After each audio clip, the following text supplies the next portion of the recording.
শারীরিক অসুস্থতার কারণ দেখিয়ে রাষ্ট্রপতির পদত্যাগ, ভারপ্রাপ্ত রাষ্ট্রপতির দায়িত্বে স্পিকার, কোনো ধোঁয়াশা নেই বললেন হাফিজউদ্দিন। লিখিতভাবে জানিয়েছেন তিনি কি রোগে ভুগছেন এবং মাঝে মাঝে তিনি অচেতন হয়ে পড়েন।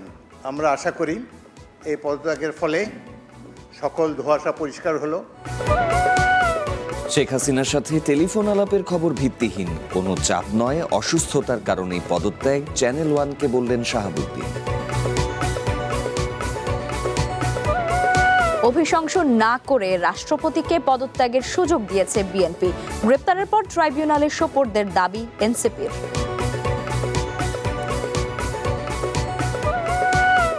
ফেসবুকে কমিটি দিয়ে বিপদে ফেলছে শীর্ষ নেতৃত্ব, অভিযোগ দেশে থাকা আওয়ামী লীগ নেতাকর্মীদের, পদত্যাগের হিড়িক। এবং শিক্ষামন্ত্রীর পদত্যাগ দাবিতে কোনো ছাড় নয় ঘোষণা সিজেপির। দাবি না মানলে ভারতে বৃহত্তর আন্দোলনের হুঁশিয়ারি ককরোচ জনতা পার্টির।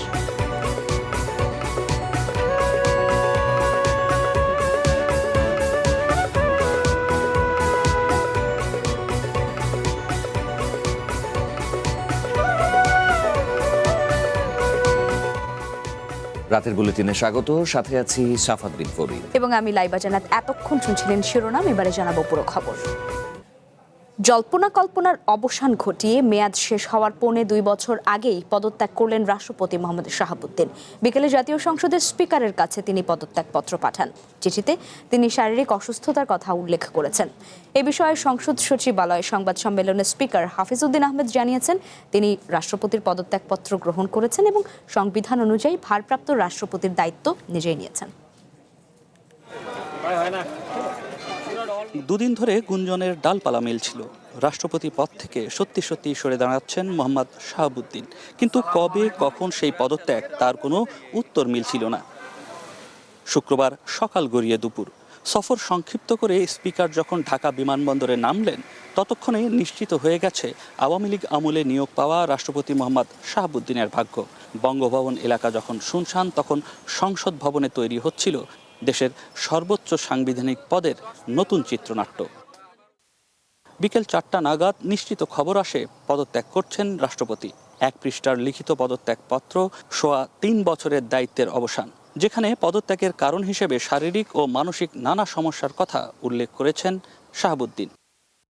পদত্যাগপত্রে তিনি রাষ্ট্রপতি হিসেবে দায়িত্ব গ্রহণ, ছাত্র জনতার অভ্যুত্থানে আওয়ামী লীগ সরকারের পতন ও নতুন রাজনৈতিক বাস্তবতার কথা উল্লেখ করেন। তিনি দাবি করেন, নিজের দৃঢ় ভূমিকার কারণে দেশে কোনো সাংবিধানিক বিপর্যয় ঘটেনি। এরপর সংবাদ সম্মেলন করে রাষ্ট্রপতির পদত্যাগের বিষয়টি নিশ্চিত করেন জাতীয় সংসদের স্পিকার হাফিজউদ্দিন আহমেদ। জানান, পদত্যাগপত্র গ্রহণের সাথে সাথে সংবিধান অনুযায়ী তিনি অস্থায়ী রাষ্ট্রপতির দায়িত্ব গ্রহণ করেছেন। মহামান্য রাষ্ট্রপতি জনাব মোহাম্মদ শাহাবুদ্দিন তার স্বাক্ষরযুক্ত পদত্যাগপত্র আজ 24শে জুলাই 2026, 9 শ্রাবণ 1433 তারিখে রোজ শুক্রবার অপরাহ্ন 5:01 আমার নিকট পদত্যাগপত্র দাখিল করেছেন।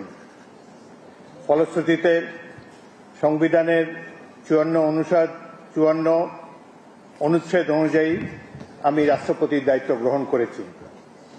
পদত্যাগপত্রটি আমি গ্রহণ করেছি এবং জাতীয় সংসদ সচিবালয়ের রেকর্ডে সংরক্ষণ এবং প্রয়োজনীয় প্রশাসনিক কার্যক্রম গ্রহণের জন্য নির্দেশ প্রদান করা হলো। রাষ্ট্রপতির পদত্যাগের রাজনীতির ধোঁয়াশা কেটে গেছে বলে মন্তব্য করেন হাফিজউদ্দিন আহমেদ। বিষয়টি নিয়ে সব পক্ষকে সংযত আচরণ করার আহ্বান জানান তিনি। বাংলাদেশের রাষ্ট্রপতির পদত্যাগ একটি গুরুতর ঘটনা। এর সাথে দেশের ভালো মন্দও জড়িত। রাষ্ট্রপতি একজন মানুষ, তিনি অসুস্থ হতেই পারেন এবং তিনি রোগেরও নাম প্রকাশ করেছেন, লিখিতভাবে জানিয়েছেন তিনি কি রোগে ভুগছেন এবং মাঝে মাঝে তিনি অচেতন হয়ে পড়েন। এর জন্য ডাক্তারের সার্টিফিকেটের কোনো প্রয়োজন নাই, যিনি যেখানে নিজেই এটি দাবি করেছেন। সুতরাং আমরা আশা করি এই পদত্যাগের ফলে সকল ধোঁয়াশা পরিষ্কার হলো। কোনো ধরনের বিশৃঙ্খলা বা কোনো ধরনের বিরূপ মনোভাব কিংবা কনফিউশন যাতে এসব ব্যাপারে না ঘটে, রাষ্ট্রপতি পদত্যাগ, এর আগেও রাষ্ট্রপতিরা পদত্যাগ করেছেন বিভিন্ন কারণে। রাষ্ট্রপতির পদ থেকে সরে গেলেও মোহাম্মদ শাহাবুদ্দিনের ভবিষ্যৎ এখনও অনিশ্চিত। 22তম রাষ্ট্রপতির পদ থেকে মোহাম্মদ শাহাবুদ্দিন পদত্যাগের মধ্যে দিয়ে দুটি প্রশ্ন সামনে এসেছে। আওয়ামী লীগ আমলে নিয়োগ পাওয়া মোহাম্মদ শাহাবুদ্দিন বিচারের মুখোমুখি হবেন কিনা। এনসিপি এরই মধ্যে তার বিচারের দাবি করেছে। অন্যদিকে বিএনপি নতুন রাষ্ট্রপতি হিসেবে কাকে নির্বাচিত করবে সেটিও বড় প্রশ্ন। নয়ন আদিত্য, ওয়ান নিউজ, ঢাকা। শেখ হাসিনার সাথে টেলিফোনে কথা বলার খবরকে অসত্য, বানোয়াট ও ভিত্তিহীন দাবি করেছেন বিদায়ী রাষ্ট্রপতি মোহাম্মদ শাহাবুদ্দিন। পদত্যাগের পর চ্যানেল ওয়ানকে দেয়া টেলিফোন সাক্ষাৎকারে তিনি বলেছেন, পৃথিবী এখন ছোট, কারোর সাথে কথা বলতে হলে কাউকে লন্ডনে যেতে হয় না, দেশে বসেই সম্ভব। কোনো চাপে নয়, বরং শারীরিক অসুস্থতার কারণেই তিনি পদত্যাগ করেছেন বলে জানিয়েছেন মোহাম্মদ শাহাবুদ্দিন। অসত্য, ওইটা ভিত্তিহীন, কল্পনাপ্রসূত, বেসলেস, কনকক্টেড। এটা ও কোনো বুঝি না যে এটা how dare think like this. কেমন করে এটা চিন্তা করতে পারে, কেমন করে একটা মানুষকে এভাবে মেলাইন করতে পারে। পৃথিবীটা এখন এত ছোট যে পৃথিবীর যে কোনো প্রান্ত থেকে কানেক্ট করা যায়। বাংলাদেশ থেকে কি দিল্লি কথা বলা যায় না? তাহলে আমাকে লন্ডন যেতে হবে? অবান্তর, অবান্তর, অবান্তর। স্যার, এটার সাথে পদত্যাগের কোনো সম্পর্ক আছে কি স্যার? না না, এটার সাথে কি সম্পর্ক? এটা তো শুনলাম আমি এই যে পরশুদিন ওই আমার দেশের ইয়ে থেকে, নিউজ থেকে, পরশুদিন না গতকাল। আর আপনি সিদ্ধান্ত নিয়েছেন কবে স্যার? সিদ্ধান্ত তো আমি প্রায় 7-8 দিন থেকেই চিন্তা করছিলাম।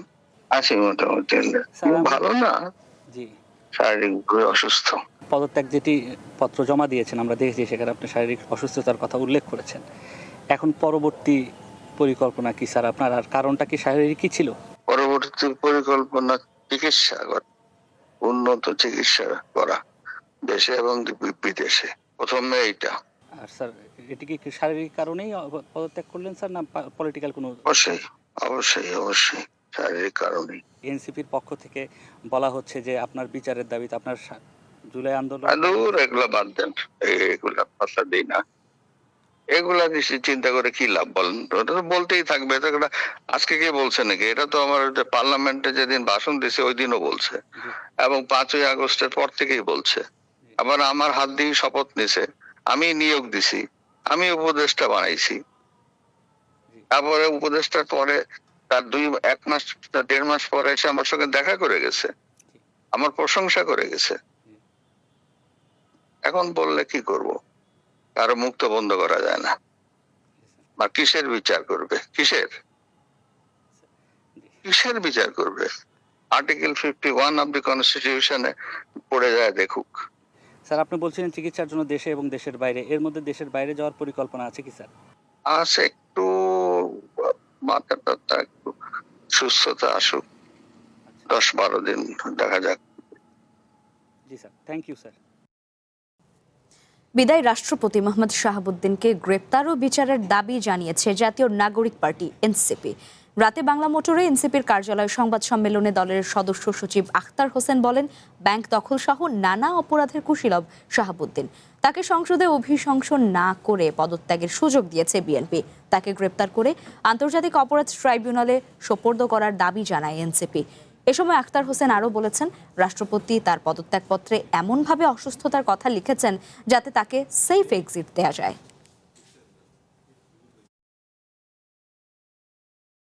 এই শাহাবুদ্দিন চুপ্পু, তিনি শুধু পদত্যাগ করেছেন রাষ্ট্রপতির পদ থেকে, এটাই যথেষ্ট নয়। আমরা আজকের এই সংবাদ সম্মেলন থেকে সরকারের কাছে আমরা দাবি জানাচ্ছি যে অবিলম্বে এই শাহাবুদ্দিন চুপ্পুকে গ্রেফতার করতে হবে এবং বিচারের আওতায় নিয়ে আসতে হবে। তিনি অসুস্থতার অজুহাতের কথা বললেও তার পদত্যাগপত্রের মধ্যে এমনভাবে তিনি ন্যারেটিভ সাজিয়েছেন যেটা আসলে তার জন্যে একটা সেফ এক্সিটের জায়গা তৈরি করতে পারে। কিন্তু এই শাহাবুদ্দিন চুপ্পুকে সেফ এক্সিট দেওয়ার কোনো মানেই নেই। এই শাহাবুদ্দিন চুপ্পু সে যত অপরাধ করেছে, সে অপরাধগুলোতে তাকে অবশ্যই বিচারের আওতায় নিয়ে আসতে হবে। 2023 সালে আলোচনার বাইরে থেকেই রাষ্ট্রপতির দায়িত্ব নেন মোহাম্মদ শাহাবুদ্দিন। প্রায় 2.5 বছরের দায়িত্বকালে তিনি 3টি সরকারকে শপথ পড়ান। তবে 5ই আগস্টের রাজনৈতিক পট পরিবর্তনের পর থেকেই তার পদত্যাগের দাবিতে মুখর হয় বিভিন্ন দল ও সংগঠন। তাকে আওয়ামী লীগের লোক এবং ফ্যাসিস্টের দোষর আখ্যা দিয়ে বিচারের মুখোমুখি করারও দাবি জানায় জাতীয় নাগরিক পার্টি এনসিপি। হঠাৎ রাষ্ট্রপতি এমনটা বললে হয়তো ভুল বলা হবে না, কেননা 2023 সালে যখন রাষ্ট্রপতি হিসেবে মোহাম্মদ শাহাবুদ্দিনের নাম ঘোষণা করা হয় তার আগে এই পদের জন্য একদমই আলোচনায় ছিলেন না দুর্নীতি দমন কমিশনের সাবেক এই কমিশনার। অভ্যুত্থানে ক্ষমতাচ্যুত আওয়ামী সরকারের আমলে 2023 সালের 24 এপ্রিল রাষ্ট্রপতির দায়িত্ব গ্রহণ করেন শাহাবুদ্দিন। সংবিধান অনুযায়ী তার 5 বছরের মেয়াদ শেষ হওয়ার কথা ছিল 2028 সালের এপ্রিলে। অল্প সময়ের মধ্যেই 3টি সরকারের শপথ পড়িয়েছেন মোহাম্মদ শাহাবুদ্দিন। 2024 সালের জানুয়ারিতে দ্বাদশ জাতীয় সংসদ নির্বাচনের পরে আওয়ামী লীগ অভ্যুত্থানে আওয়ামী লীগের পতনের পর অন্তর্বর্তী সরকার এবং সবশেষ গত ফেব্রুয়ারিতে ত্রয়োদশ জাতীয় সংসদ নির্বাচনের পরে বিএনপি সরকারকে শপথ পড়ান তিনি। যদিও 2024 সালের 5 আগস্ট আওয়ামী সরকারের পতন এবং তাদের শীর্ষ নেতাদের পালিয়ে যাওয়ার পর চাপে পড়েন রাষ্ট্রপতি। তার পদত্যাগের দাবিতে দফায় দফায় আন্দোলনও হয়, বঙ্গভবন ঘেরাওয়ের মতো কর্মসূচিও পালিত হয় সে সময়। অন্তর্বর্তী সরকারের পুরো 1.5 বছর তিনি কার্যত গৃহবন্দী ছিলেন, যদিও জুলাই সনদ বাস্তবায়ন আদেশ সহ রাষ্ট্রের অসংখ্য অধ্যাদেশ জারি হয় তার নামেই।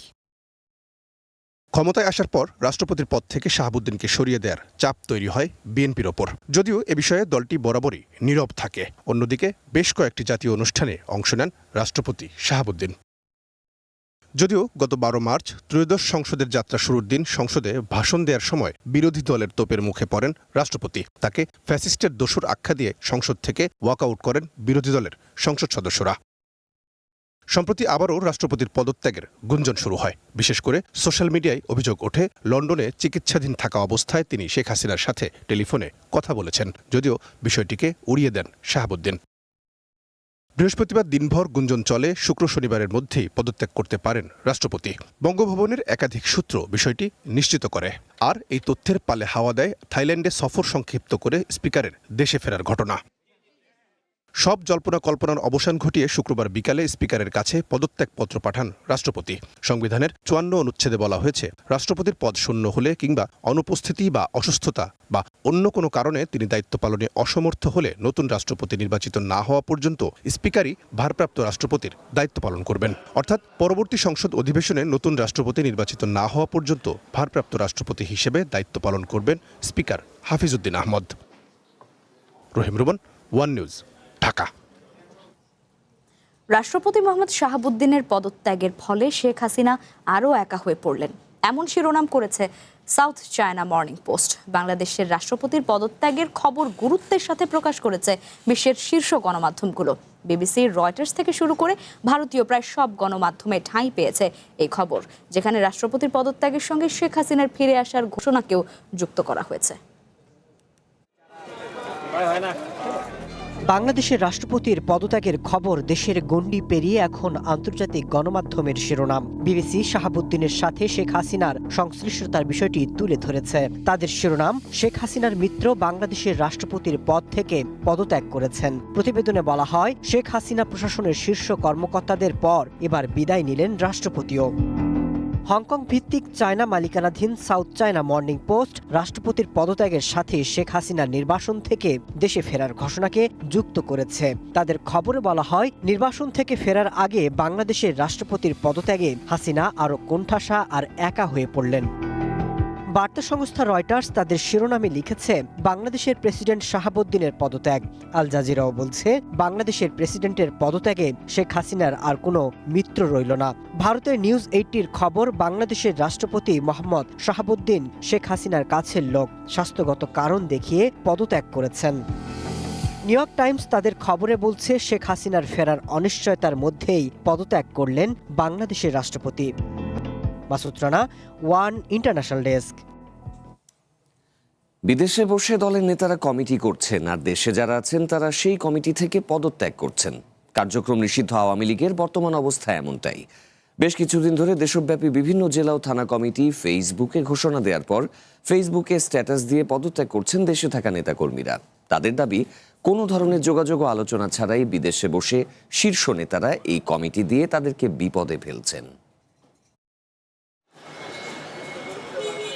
একসময় যে দলটির নেতা হবার জন্য লাখ লাখ টাকার বাণিজ্য হতো, কমিটি দেয়া নিয়ে হতো খুনোখুনি, সেই দলের নেতা হতে চান না এখন অনেকেই। কার্যক্রম নিষিদ্ধ আওয়ামী লীগের এখন এমন দুরবস্থা যে ফেসবুকে বিভিন্ন থানা কমিটি ঘোষণার পরই সেই কমিটির আহ্বায়ক থেকে শুরু করে বেশিরভাগ নেতাই তা প্রত্যাখ্যান করছেন।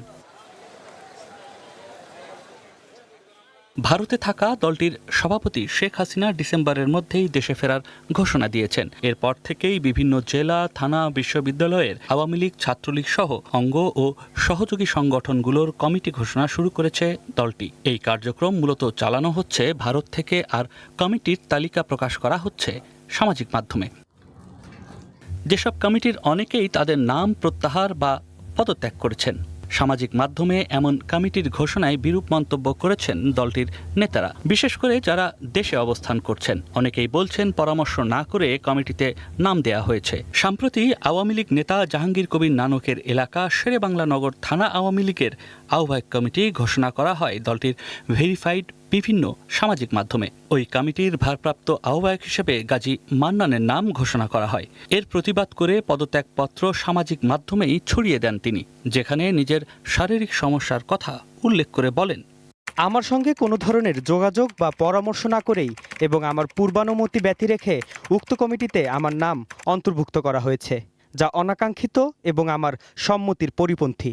ওই কমিটিতে মুজাহিদ মিয়াকে সদস্য হিসেবে নাম প্রকাশ করা হয়েছে। এরপর তিনি প্রতিবাদ লিপি ও পদত্যাগপত্র দেন, যেখানে নিজেকে অসুস্থ উল্লেখ করে বলেন, উক্ত কমিটি গঠনের বিষয়ে আমাকে কোনো প্রকার অবহিতকরণ এবং আমার সাথে আলোচনা করা হয়নি এবং আমার সম্মতিও নেওয়া হয়নি। আমার পূর্বানুমতি ও সম্মতি ব্যতি রেখে আমার নাম কমিটিতে অন্তর্ভুক্ত করা সম্পূর্ণ অগ্রহণযোগ্য ও অনভিপ্রেত এবং সাংগঠনিক নীতিমালার ও প্রক্রিয়ার পরিপন্থী। একই কমিটির যুগ্ম সাধারণ সম্পাদক করা হয় সুমন আহমেদকে। তিনিও লিখেন, উক্ত কমিটি গঠনের বিষয়ে আমাকে কোনো প্রকার অবহিত করা হয়নি, আমার সঙ্গে কোনো আলোচনা করা হয়নি এবং আমার সম্মতি গ্রহণ করা হয়নি।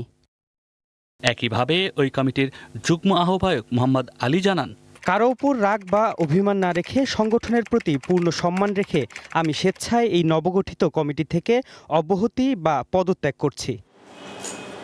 নাম প্রকাশ না করার শর্তে এমন কমিটিতে থাকা অনেকেই ক্ষুব্ধ প্রতিক্রিয়া জানান। দেশের বাইরে থাকা কেন্দ্রীয় নেতারা সামাজিক মাধ্যমে কমিটি ঘোষণা করে দেশে থাকা নেতাকর্মীদের বিপদে ফেলছে। বিদেশে আরাম আয়েশে থাকা নেতারা এসব করে দেশে টিকে থাকা নেতাকর্মীদের নতুন করে ঝুঁকির মধ্যে ফেলছে বলেও দাবি তাদের। নয়ন আদিত্য, ওয়ান নিউজ, ঢাকা। সংস্কার নয়, সংবিধান সংশোধন করতে চায় সরকার, কিন্তু জামায়াত তাতে সায় দেয়নি, এমন মন্তব্য করেছেন বিরোধী দলীয় নেতা ও জামায়াতের আমির ডাক্তার শফিকুর রহমান। সকালে রাজধানীর কাকরাইলে আইডিইবি ভবনে রোকন সম্মেলনে তিনি বলেন, দেশের আইন শৃঙ্খলা পরিস্থিতির অবনতি হলেও সেদিকে সরকারের নজর নেই। বললেন যে সংস্কার নয়, সংবিধান সংশোধনের জন্য একটা কমিটি হবে, আপনারাও আসেন, আমরাও আসি, সবাই মিলে করি। আমরা বললাম জনগণ সংস্কারের জন্য ভোট দিয়েছে, সংবিধান সংশোধনের জন্য দেয়নি। ওই সংস্কার হলেই টেকসই সংবিধান সংশোধন হবে, আর সংস্কার না হলে যে সংবিধান আপনারা সংশোধন করবেন সেটা মতলবী সংশোধন হবে, ওইটা আমরা মানি না। সংবিধান সংশোধন কোনো দলের জোর স্বার্থে হওয়া উচিত নয়, 18 কোটি মানুষের স্বার্থে হওয়া উচিত। আমরা এই জন্য ওই কমিটিতে সায় দেইনি। সরকারের সঙ্গে বৈঠকে শিক্ষামন্ত্রী ধর্মেন্দ্র প্রধানের পদত্যাগের দাবিতে কোনো ছাড় দেয়া হবে না বলে জানিয়েছে ককরোচ জনতা পার্টি সিজেপি। অপরদিকে পদত্যাগের দাবির বিষয়ে সিদ্ধান্ত নিতে শনিবার বিকেল পর্যন্ত সময় চেয়েছে বিজেপি সরকার। তবে সরকারি সূত্রের বরাত দিয়ে এনডিটিভি বলছে শিক্ষামন্ত্রীর পদত্যাগের সিদ্ধান্ত আসার কোনো সম্ভাবনা নেই। এদিকে দাবি না মানলে বৃহত্তর আন্দোলনের হুঁশিয়ারি দিয়েছে ককরোচ জনতা পার্টি। শুক্রবার দুপুরে দিল্লির কনস্টিটিউশন ক্লাবে দুই কেন্দ্রীয় মন্ত্রী জেপি নড্ডা এবং জিতেন্দ্র সিংয়ের সঙ্গে বৈঠক করেন সিজেপির দুই প্রতিনিধি সৌরভ দাস এবং আশুতোষ রাঙ্কা। বৈঠকের পর সিজেপি নেতারা জানান, শিক্ষামন্ত্রী ধর্মেন্দ্র প্রধানের পদত্যাগ নিয়ে কোনো সমঝোতা করবেন না তারা। धर्मेंद्र प्रधान का इस्तीफा या बर्खास्ती नहीं मिली तो ये प्रदर्शन और व्यापक होंगे। এছাড়াও নিট প্রশ্ন ফাঁসের ঘটনায় আত্মহত্যাকারীদের পরিবারের ক্ষতিপূরণ ও আন্দোলনে জড়িতদের বিরুদ্ধে দায়ের করা সব মামলা এবং এফআইআর খারিজের দাবিও জানানো হয়। 2 ঘণ্টার বৈঠকের পর সিজেপি বলছে এই 2 দাবি মেনে নিয়েছে কেন্দ্র। শিক্ষামন্ত্রীর পদত্যাগের বিষয়ে সিদ্ধান্ত নিতে শনিবার বিকেল পর্যন্ত সময় নিয়েছে বিজেপি সরকার। তবে সরকারের উচ্চ পর্যায়ের বরাত দিয়ে এনডিটিভি বলছে শিক্ষামন্ত্রীকে বরখাস্ত করার কোনো পরিকল্পনা নেই। অন্যদিকে দাবি না মানলে বৃহত্তর আন্দোলনের হুঁশিয়ারি দিয়েছে ককরোচ পার্টি। তাই শনিবারের সিদ্ধান্ত ঘিরে অনিশ্চয়তা ও উত্তেজনা বাড়ছে। এর আগে কেন্দ্রীয় সরকারের আশ্বাসে ২৬ দিন পর অনশন ভাঙেন সোনম ওয়াংচুক। কেন্দ্রীয় স্বাস্থ্যমন্ত্রী জেপি নড্ডা এবং কেন্দ্রীয় মন্ত্রী জিতেন্দ্র সিং এর উপস্থিতিতে হরিয়ানার গুরুগ্রামের মেদান্তা হাসপাতালে অনশন ভাঙেন তিনি। বিভিন্ন শর্ত নিয়ে সরকারের সাথে দীর্ঘ আলোচনা এবং দেশের সম্ভাব্য সহিংসতার কথা মাথায় রেখে এই সিদ্ধান্ত বলে জানান ওয়াংচুক। তবে বৃহস্পতিবার দিবাগত রাতে প্রশ্ন ফাঁস নিয়ে প্রধানমন্ত্রী নরেন্দ্র মোদীর দেয়া ভিডিও বার্তা ঘিরে সমালোচনা ও কটাক্ষে মেতেছেন বিরোধীরা। মধ্যরাতে মান কি বাত না বলে সংসদে সরাসরি কথা বলার জন্য মোদীর প্রতি আহ্বান জানান তারা। শিক্ষামন্ত্রীর পদত্যাগের দাবিতে শুক্রবার পার্লামেন্টের সামনে বিক্ষোভ করে বিরোধী দলগুলো। তরুণদের দাবির বিষয়ে আন্তরিক হলে ধর্মেন্দ্র প্রধানকে বরখাস্ত করার দাবি জানান তারা।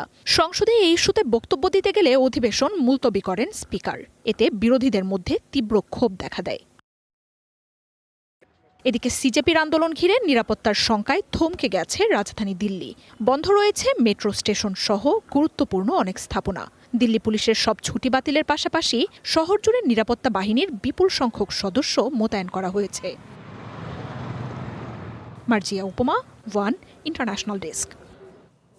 কক্সবাজারের মহেশখালীতে ভাসমান একটি এলএনজি টার্মিনাল বন্ধ থাকায় দৈনিক প্রায় 450 মিলিয়ন ঘনফুট গ্যাস সরবরাহ কমে গেছে, যার প্রভাব পড়েছে বাসাবাড়ি থেকে শুরু করে শিল্প কারখানা ও সিএনজি স্টেশনগুলোতে।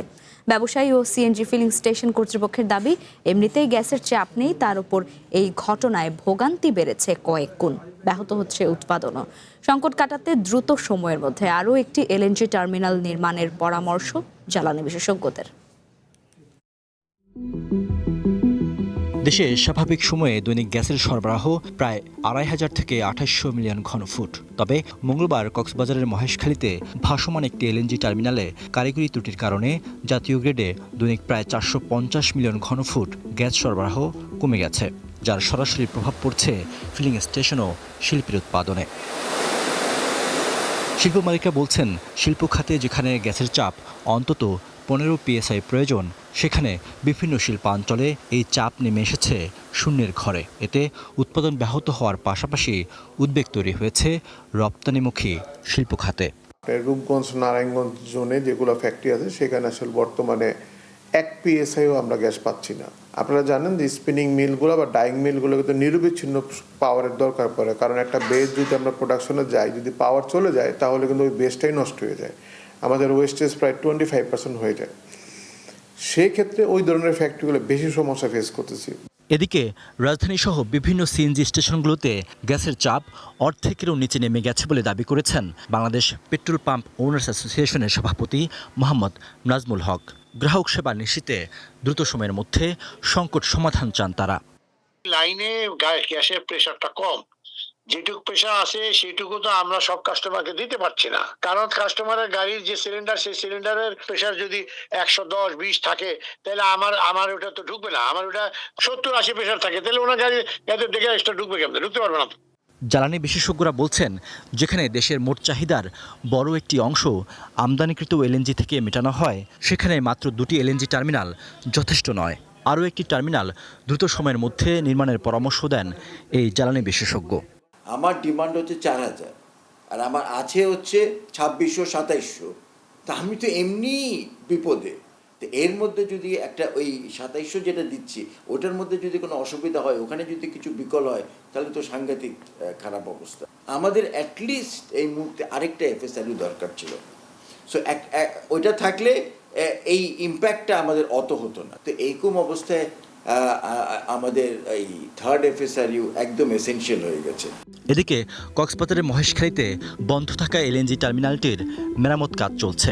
বিদ্যুৎ ও জ্বালানি মন্ত্রণালয়ের সূত্র বলছে দ্রুত সময়ের মধ্যে টার্মিনালটি চালু হবে। Riyad Sumon, one news, Dhaka. বাংলাদেশ সহ 60 দেশের পণ্যে নতুন করে শুল্ক আরোপ করেছে আমেরিকা। জোরপূর্বক শ্রম প্রতিরোধ যথাযথ ব্যবস্থা না নেওয়ার অভিযোগে এই নতুন শুল্ক আরোপ করে ট্রাম্প প্রশাসন। প্রেসিডেন্ট ডোনাল্ড ট্রাম্পের আরোপিত অস্থায়ী 10% বৈশ্বিক শুল্কের মেয়াদ শেষ হতে না হতেই এলো এই পদক্ষেপ। শুক্রবার রাত থেকে কার্যকর হবে নতুন শুল্ক। ফোর্সড লেবার বা বাধ্যতামূলক শ্রম নিষেধাজ্ঞা কার্যকরের শিথিলতার অভিযোগ তুলে বাংলাদেশ সহ 60 বাণিজ্য অংশীদার দেশের পণ্যের ওপর নতুন করে শুল্ক আরোপ করেছে আমেরিকা। শুক্রবার থেকে 10% ও 12.5% হারে এই নতুন শুল্ক কার্যকর হচ্ছে। একই সময়ে গত ফেব্রুয়ারিতে সুপ্রিম কোর্টের রায়ের পর ট্রাম্প প্রশাসনের জারি করা অস্থায়ী 10% বৈশ্বিক শুল্কের মেয়াদও শেষ হয়েছে বলে এক প্রতিবেদনে জানিয়েছে রয়টার্স।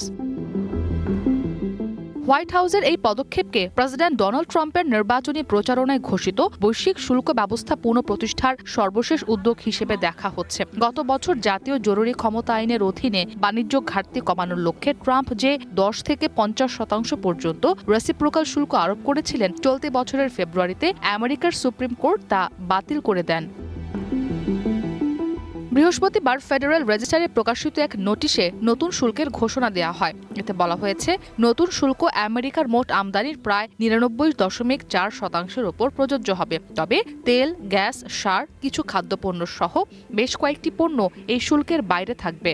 এছাড়া আমেরিকা, মেক্সিকো, কানাডা বাণিজ্য চুক্তির শর্ত পূরণকারী পণ্য নতুন শুল্কের বাইরে থাকবে।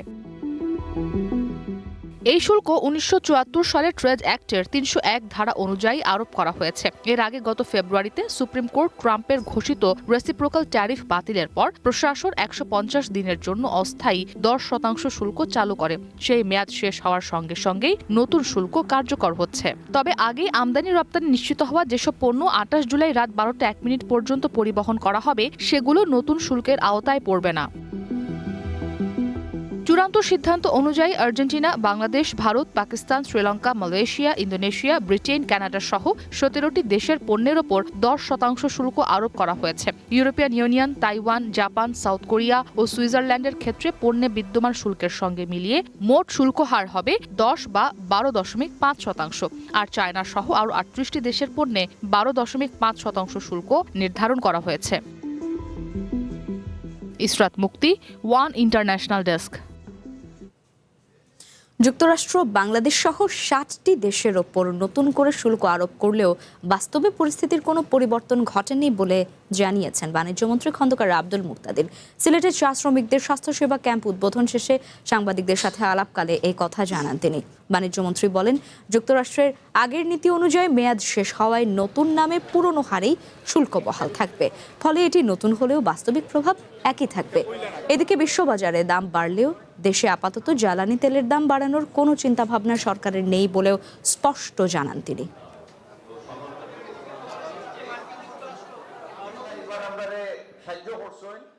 ঘোষণায় প্রকৃতপক্ষে শুল্ক পরিস্থিতির কোনো পরিবর্তন ঘটে নাই।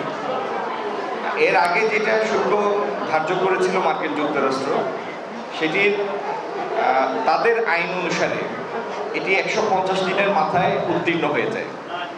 তো সেই 150 দিনের মাথায় এটি যখন থাকবে না, এক্সপায়ার করবে, তখন নতুন ঘোষিত একই মাত্রার শুল্ক সেটির স্থান নেবে। সো এটা একটা অ্যাকচুয়ালি রিপ্লেসমেন্ট, নতুন করে আর কোনো শুল্ক ধার্য হচ্ছে না। চট্টগ্রামের বাজারে সুগন্ধি চালের দামে আগুন। 1 মাসের ব্যবধানে বস্তা প্রতি দাম বেড়েছে প্রায় 4000 টাকা। সর্বশেষ মৌসুমে চালের পর্যাপ্ত উৎপাদন হলেও এই অস্বাভাবিক মূল্যবৃদ্ধির পেছনে কর্পোরেট সিন্ডিকেটের কারসাজিকে দায়ী করছেন ব্যবসায়ীরা। উৎসবের অন্যতম অনুষঙ্গ চিনি গুঁড়ো চাল কিনতে গিয়ে হিমশিম অবস্থা। মাত্র কয়েক সপ্তাহের ব্যবধানে খুচরা বাজারে প্রতি কেজিতে দাম বেড়েছে 80 থেকে 90 টাকা, যা 1 মাস আগেও বিক্রি হয়েছিল 85 থেকে 100 টাকায়। হুট করে চালের বাজার অস্থিতিশীল হওয়ায় হতবাক মাঠ পর্যায়ের ব্যবসায়ীরা। তাদের অভিযোগ, অসাধু কর্পোরেট গোষ্ঠী চাল মজুত করে কৃত্রিম সংকট তৈরি করেছে। এই ধরনের পরিবেশ আমরা মনে হয় আমার ব্যবসার জীবনে আমি দেখিনি। কিছু কর্পোরেট ব্যবসায়ী এটাকে এমনভাবে সিন্ডিকেট করছে যেটা এখন মানুষের নাগালের বাইরে চলে গেছে, আর মানুষ থেকে কোটি কোটি টাকা তারা হাতায় নিয়ে গেল। ব্যবসায়ীরা বলছেন, বিদেশে সুগন্ধি চাল রপ্তানি করায় এই অস্বাভাবিক মূল্য বৃদ্ধি, যার প্রভাব পড়েছে দেশের বাজারে। কৃষকের ন্যায্য মূল্য পাওয়ার জন্য দামটা বাড়াই দিছে, এর সাথে সাথে ওই চালের দাম একটু বাড়ছে। এলসি করার জন্য যদি পারমিশন দেয়, চালের দাম আরো কমে যাবে। রপ্তানি দেশের অর্থনীতির জন্য ইতিবাচক হলেও পণ্যের দাম সাধারণ মানুষের নাগালের বাইরে চলে যাওয়া অনুচিত বলে মনে করছেন ব্যবসায়ীরা। সংকট নিরসনে দ্রুত চাল রপ্তানি বন্ধের তাগিদ তাদের। বড় সুযোগ নিয়ে এই চাউলটা ওরা বেশি মুনাফার দিকে ঝুঁকে গেছে ওনারা, তাই মানুষকে এটা সুযোগ নিচ্ছে, এক্সপোর্টের নাম দিয়ে ওরা 3,000 টাকা প্রফিট করতেছে। ব্যবসায়ীদের দাবি, কয়েকটি চিহ্নিত কর্পোরেট প্রতিষ্ঠানের সিন্ডিকেটের কারণেই সুগন্ধি চালের এই আকাশচুম্বী দাম। প্রাণ গ্রুপ, আকিজ, বিডি, ইস্পাহানি এই সমস্ত গ্রুপগুলো যখন এই ব্যবসায় নেমেছে, তখন এই বাজারটা এক ধরনের অস্থিতিশীলতার পর্যায়ে চলে গেছে। মার্কেটে ওনারা যে সরবরাহ করেন, এই যে সরবরাহ চেইনটা, এটার মধ্যে একটা কম্পেয়ার করার দরকার আছে। ভোক্তা স্বার্থ রক্ষায় অবিলম্বে সিন্ডিকেট ভাঙতে বাজার মনিটরিং জোরদারের জোর দাবি ব্যবসায়ীদের। মরিয়ম জাহান, ওয়ান নিউজ, চট্টগ্রাম। ধর্মের নামে যারা দেশকে বিভক্ত করতে চায় তারাই জাতির প্রকৃত শত্রু, এমন মন্তব্য করেছেন তথ্য ও সম্প্রচার মন্ত্রী জহিরুদ্দিন স্বপন। রাজধানীর ঢাকেশ্বরী মন্দিরে উল্টো রথযাত্রা উপলক্ষে এক আলোচনায় তিনি এই মন্তব্য করেন। মন্ত্রী বলেন, বিএনপি ধর্ম, বর্ণ, ভাষা বা আঞ্চলিক পরিচয়ের ভিত্তিতে মানুষকে বিভক্ত করার রাজনীতিতে বিশ্বাস করে না। তিনি অভিযোগ করেন, দেশে যেমন কিছু গোষ্ঠী ধর্মকে রাজনৈতিক স্বার্থে ব্যবহার করতে চায়, তেমনি প্রতিবেশী দেশেও বিভেদের রাজনীতি চলছে। অসাম্প্রদায়িক বাংলাদেশ গঠনের সব ধরনের বিভেদ ভুলে ঐক্যবদ্ধভাবে কাজ করার আহ্বান জানান তথ্যমন্ত্রী। এদিকে অনুষ্ঠানে ঢাকা দক্ষিণ সিটি কর্পোরেশনের প্রশাসক আব্দুস সালাম বলেন, যারা দেশের সম্প্রীতি নষ্ট করতে চায় তারা সার্বভৌমত্বে বিশ্বাস করে না। বিএনপি সাম্প্রদায়িক উস্কানিতে বিশ্বাস করে না বলেও দাবি করেন আব্দুস সালাম।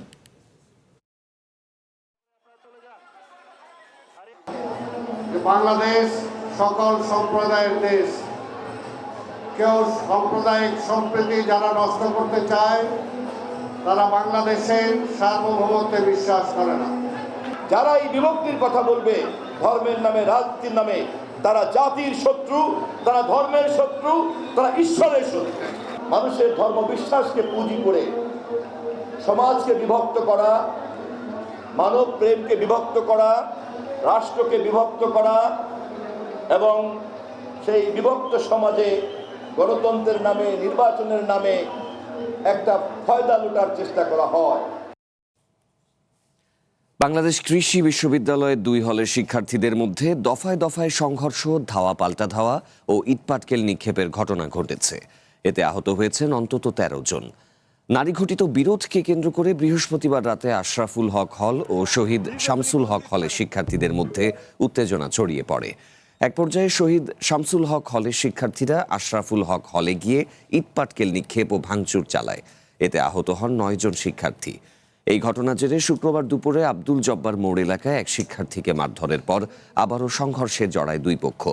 প্রায় ঘণ্টাব্যাপী ইটপাটকেল নিক্ষেপ ও ধাওয়া পাল্টা ধাওয়ায় আরও 4 জন আহত হন। এই ঘটনায় জড়িতদের চিহ্নিত করে শাস্তির আওতায় আনার কথা জানিয়েছে বিশ্ববিদ্যালয় প্রশাসন। পশ্চিম তীরে ইসরায়েলি দখলদারদের সাথে সংঘাতে অন্তত 4 ফিলিস্তিনি নিহত হয়েছেন। সহিংসতায় এক ইসরায়েলিও নিহত হয়েছেন। শুক্রবার নাবলুসের দক্ষিণ পশ্চিমাঞ্চলের টাল শহরে সহিংসতার এই ঘটনা ঘটে। অবৈধ দখলদার ও ইসরায়েলি সেনাদের যৌথ আক্রমণে 8 ফিলিস্তিনি হতাহত হন। পরে সেনার কাছ থেকে বন্দুক কেড়ে নিয়ে দখলদারদের ওপর গুলি চালায় এক ফিলিস্তিনি। এতে এক অবৈধ ইসরায়েলি দখলদার নিহত হন। এদিকে ইসরায়েলি দখলদারের মৃত্যুর ঘটনায় জরুরি বৈঠকে বসছেন প্রধানমন্ত্রী নেতানিয়াহু। সহিংসতার ঘটনায় পশ্চিম তীরে বল প্রয়োগের মাধ্যমে জবাব দেওয়ার ঘোষণা দিয়েছেন তিনি।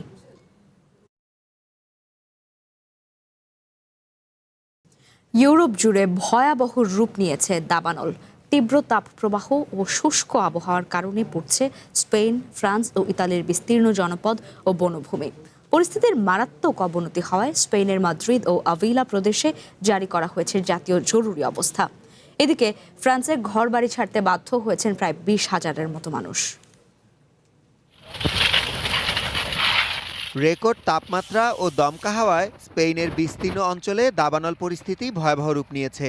মাদ্রিদ ও আভিলা প্রদেশের একাধিক এলাকায় দ্রুত আগুন ছড়িয়ে পড়ায় সার্বিক পরিস্থিতি অত্যন্ত সংকটজনক হয়ে উঠেছে। এই বিপর্যয় মোকাবিলায় স্প্যানিশ মিলিটারি ইমার্জেন্সি ইউনিটকে অপারেশনাল কমান্ডের আনুষ্ঠানিক দায়িত্ব দেওয়া হয়েছে। ঝুঁকিপূর্ণ এলাকাগুলো থেকে ইতোমধ্যেই 10,000-এর বেশি মানুষকে নিরাপদ আশ্রয়ে সরিয়ে নেওয়া হয়েছে। চোখের সামনে চারপাশ পুড়তে দেখে আতঙ্কিত স্থানীয়রা। সবকিছু একেবারে বিরান ও ধ্বংসস্তূপে পরিণত হয়েছে। 36 বছর ধরে এখানে আছি, এমন ভয়াবহ দৃশ্য আগে কখনো দেখিনি। পরিস্থিতি খুবই ভয়াবহ। আমার রীতিমতো প্যানিক অ্যাটাক হচ্ছিল। বনভূমির ঠিকমতো রক্ষণাবেক্ষণ না করার কারণেই পুরো স্পেন জুড়ে এই পরিণতি। ইউরোপিয়ান ইউনিয়নের কোপার্নিকাস ক্লাইমেট চেঞ্জ সার্ভিসের তথ্য মতে চলতি বছর দাবানলে মহাদেশটিতে সবচেয়ে বেশি ক্ষতিগ্রস্ত হয়েছে স্পেন। দেশটিতে এ পর্যন্ত পুড়ে গেছে 1,04,000 হেক্টরের বেশি এলাকা। স্পেনের পাশাপাশি দাবানলের ভয়াবহতা ছড়িয়ে পড়েছে ফ্রান্সেও। আটলান্টিক উপকূলের গিরন্দ অঞ্চলে আগুন লোকালয়ে চলে আসায় ক্যাম্পসাইট ও বসতি ছেড়েছেন প্রায় 20,000 মানুষ। আরকাসন উপসাগরীয় অঞ্চলে এখন পর্যন্ত পুড়ে ছাই হয়ে গেছে অন্তত 3,400 হেক্টর বনভূমি। আগুন নেভাতে প্রায় 700 দমকল কর্মী দিনরাত কাজ করলেও পরিবর্তনশীল বাতাসের কারণে তা অত্যন্ত দুরূহ হয়ে পড়েছে।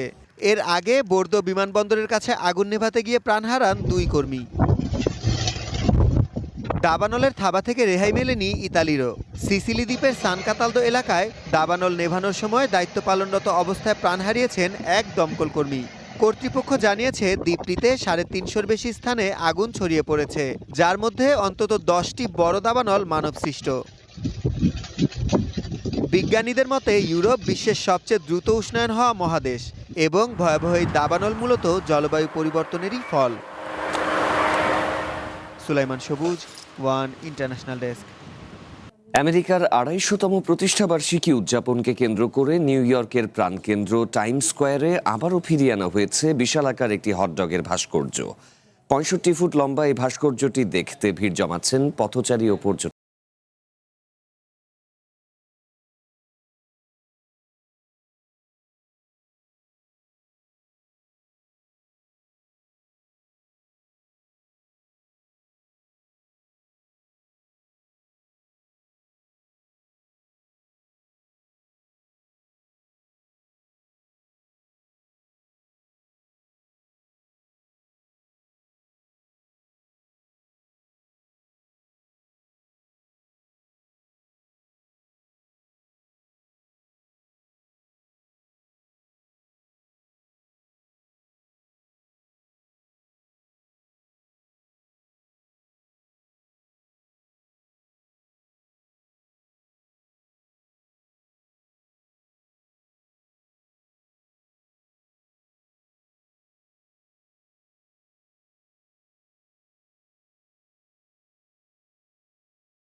শেষ করব রাতের বুলেটিন, তার আগে শিরোনামগুলো আরও একবার।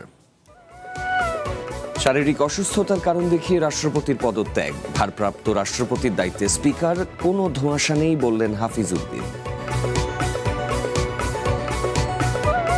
শেখ হাসিনার সাথে টেলিফোন আলাপের খবর ভিত্তিহীন, কোনো চাপ নয়, অসুস্থতার কারণেই পদত্যাগ চ্যানেল ওয়ানকে শাহাবুদ্দিন।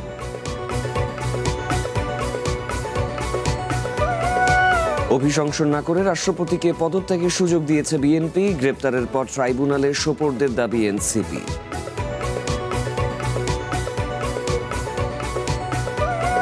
ফেসবুকে কমিটি দিয়ে বিপদে ফেলছে শীর্ষ নেতৃত্ব, অভিযোগ দেশে থাকা আওয়ামী লীগ নেতাকর্মীদের, পদত্যাগের হিড়িক।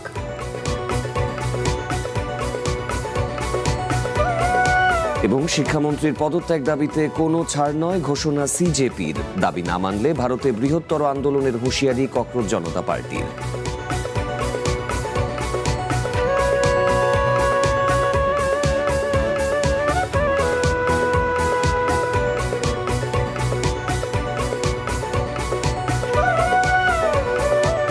আর এই ছিল রাতের বুলেটিনে।